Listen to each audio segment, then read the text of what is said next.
সুপ্রিয় দর্শক মণ্ডলী, আসসালামু আলাইকুম। রায়ান জৈব কৃষি প্রকল্প থেকে আপনাদেরকে জানাচ্ছি সুস্বাগতম। দর্শক মণ্ডলী, বস্তায় আদা চাষ। তো রায়ান জৈব কৃষি প্রকল্পে এখানে অনেকগুলো বস্তা শো করা হয়েছে। তো এই বস্তায় মাটি ভর্তি করা হয়েছে আদা চাষের উদ্দেশ্যে। তো দর্শক মণ্ডলী, আমি গত পর্বে কিভাবে মাটি প্রস্তুত করতে হয় বস্তায় আদা চাষের জন্য সেটা আমি বলেছিলাম গত পর্বে। তো আজকের পর্বে আদা কিভাবে রোপণ করতে হয়, কোন জাতের আদা সবচেয়ে ভালো এবং কিভাবে রোপণ করতে হয় সে সম্পর্কে বিস্তারিত বলবো।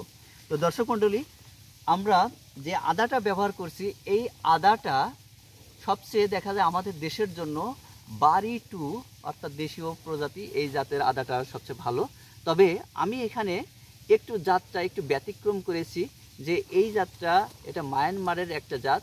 এটা সাইজে বাড়ি টুর থেকে সাইজে একটু বড় এবং ফলনটা একটু বেশি, অনেকটা হাইব্রিড কোয়ালিটির কিন্তু হাইব্রিড না।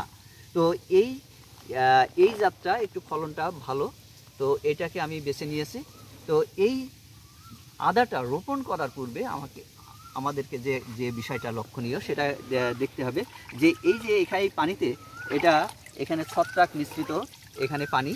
তো এই পানিতে আমাদের দেখা যায় ট্রাইকোডার্মা হার্জিনিয়াম যে ছত্রাকনাশক আছে, তো সেই পাউডারটা আমরা পানিতে মিশিয়ে এই বীজগুলোকে আমরা শোধন করব, যেন মাটিতে লাগানোর পরে যেন এটা ছত্রাকের আক্রমণে যেন বীজটা পচে না যায়, এটা আমাদেরকে খেয়াল রাখতে হবে।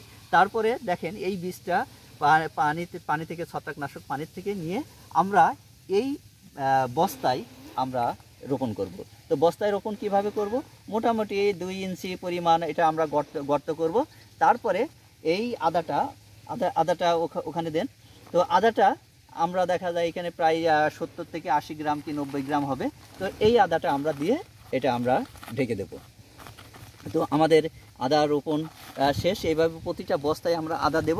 তারপরে কিছুদিনের মধ্যেই কিন্তু আমাদের এই আদা থেকে এই অঙ্কুরোদ্গম হয়ে এই নতুন আদার চারা কিন্তু আমাদের তৈরি হবে।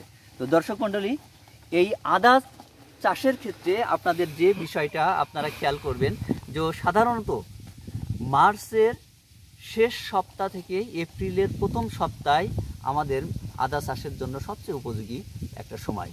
তো এই সময়ে আপনারা আদা রোপণ করার চেষ্টা করবেন। আর আরেকটা বিষয়, যে আদা কিন্তু সবচেয়ে ছায়া শীতল জায়গায় আদাটা চাষ হয়। আপনারা দেখতে পাচ্ছেন যে আমার এখানে এটা কিন্তু কমলা বাগান। এই কমলা বাগানে এখানে ছায়াযুক্ত একটা জায়গা, যে জায়গাটা অব্যবহৃত একটা বাড়তি একটা জায়গা দখল পড়ে আছে।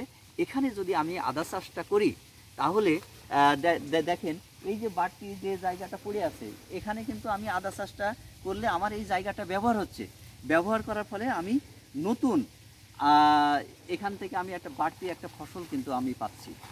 তো এখানে যাদের বাড়িতে পরিত্যক্ত জায়গা বা বাড়ির আশেপাশে জায়গা পড়ে আছে, সেই সমস্ত জায়গায় আপনারা কিন্তু এই বস্তায় আদা চাষ কিন্তু করতে পারেন। তো যারা এই ভিডিওটা দেখতেছেন তাদেরকে অসংখ্য ধন্যবাদ। আসসালামু আলাইকুম।